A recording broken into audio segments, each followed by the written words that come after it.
It's funny how life throws you into roles you never auditioned for. One minute, I'm the struggling writer who spends too much time in cheap coffee shops. The next, I'm trapped in the story I swore I'd never write, falling for the kind of man who was supposed to ruin me. That man is Adrian Blackwood. And if my life were a novel, he'd be the villain. The first time I saw him, he looked untouchable, like marble carved into human form, every edge sharp enough to cut me. People whispered his name with equal parts awe and fear. The ruthless businessman, the empire builder, the destroyer of anyone foolish enough to get in his way. He didn't notice me at first, sitting in the corner of a downtown bookstore cafe, trying to convince myself that unpaid rent didn't mean I was a failure. But then his gaze found mine, dark, steady, terrifying. And in that one glance, I knew my quiet, ordinary life was over.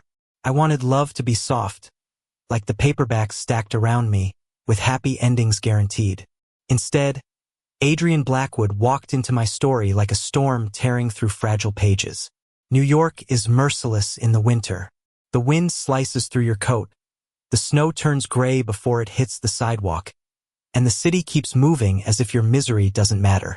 That night, I was standing outside, my notebook ruined by the rain, when a sleek black car stopped in front of me.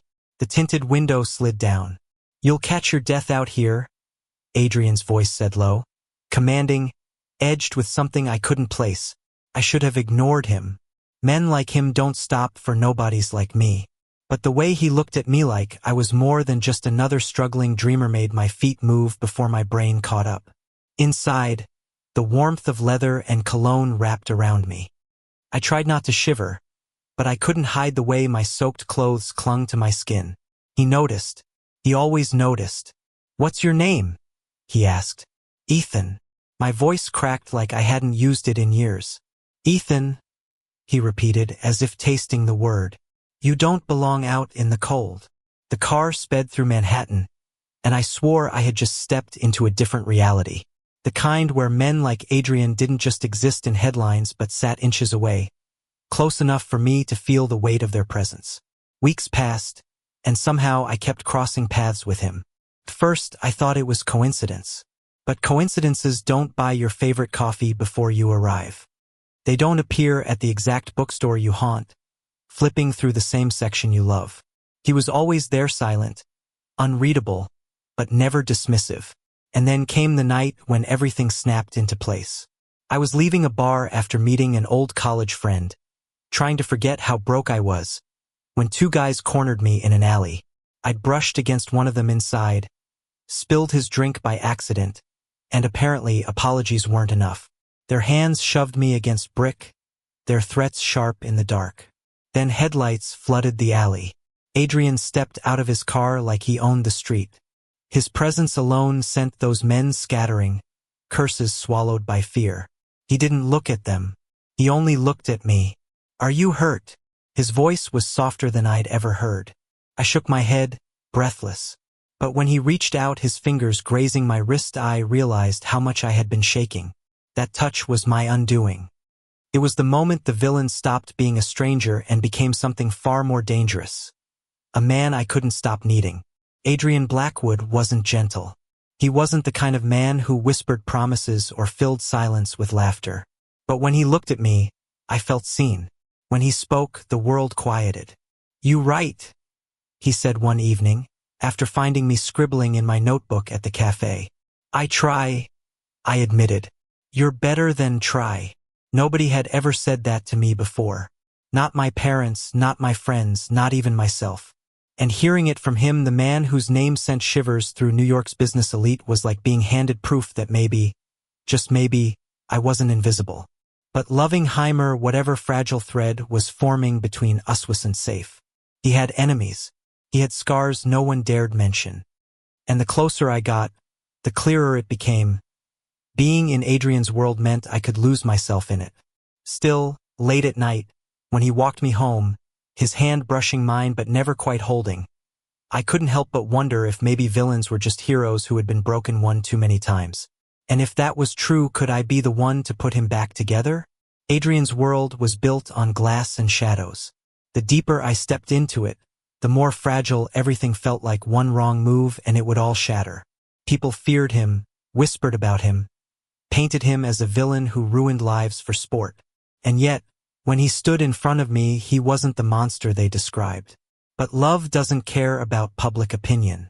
It grows in places it shouldn't, and it clings even when it hurts.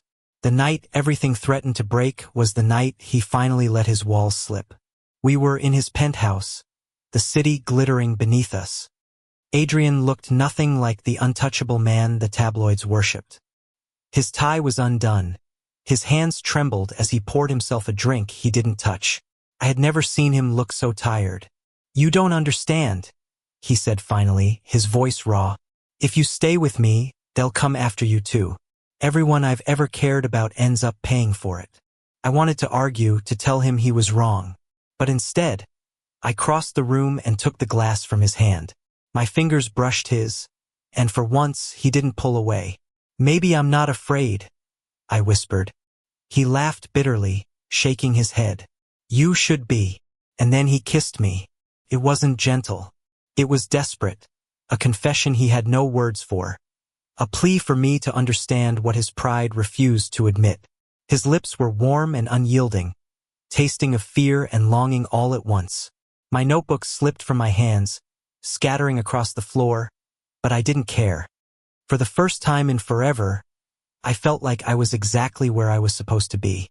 Of course, the world didn't let us have peace. Days later, one of his rivals made it clear. I had become Adrian's weakness.